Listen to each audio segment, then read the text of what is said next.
குடிநீரை கோட்டை விட்டார், தமிழர்களை குடிகாரர் ஆக்கிவிட்டார்.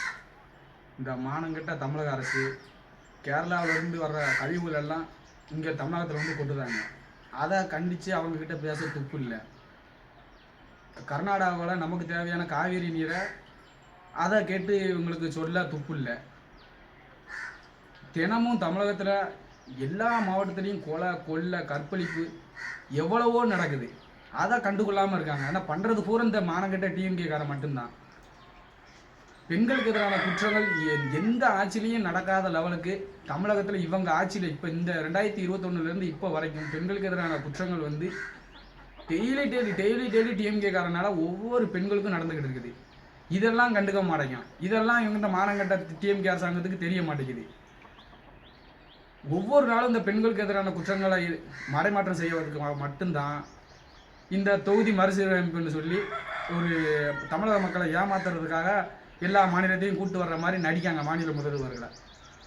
கர்நாடக முதல்வரை கூட்டு வந்திருக்கீங்க முதல்வர் அவர்களே, அங்கே உள்ள நமக்கு தேவையான காவிரி நீரை நீங்கள் கேட்டு வாங்கியிருக்கலாம் தானே, ஏன் உங்களால் கேட்டு வாங்க முடியல? கேரளாவில் கம்யூனிஸ்ட் அரசாங்கம் இருக்கு, அவரை கூப்பிட்டு வந்திருக்கீங்க. அந்த முதல்வர்கிட்ட எங்கள் அந்த தமிழகத்தில் என்ன குப்பை தொட்டியா, எங்கள் மாநிலத்துக்கு எப்படி நீங்கள் வந்து கொட்டலாம்னு நீ கேட்டுருக்கலாமே.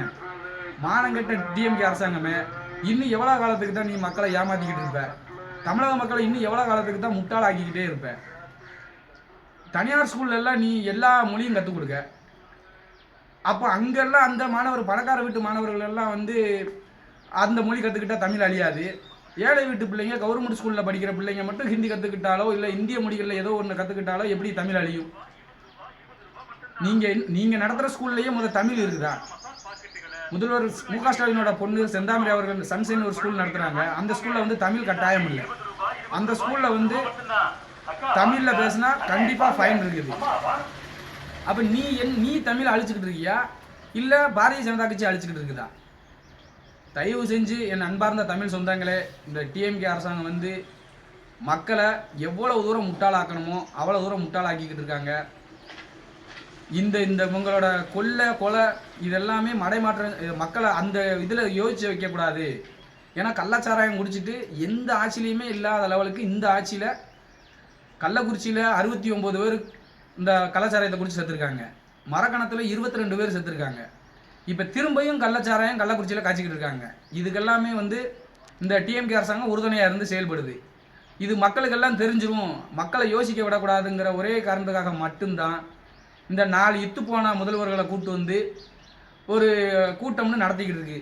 தமிழக மக்களே, நீங்கள் அனைவரும் முழிப்போடு இருக்கணும். இல்லைன்னா இந்த டிஎம்கே அரசாங்கம் வந்து நம்மளை தமிழகத்தில் வாழ முடியாத மாநிலமாக ஆக்கிடுவாங்க. அனைத்து தமிழ் சொந்தங்களும் இந்த டிஎம்கே அரசாங்கத்தை புறக்கணிக்கணும்னு பணிவோடு கேட்டுக்கொள்கிறேன். நன்றி, வணக்கம். பாரத் மாதா கி ஜெய்.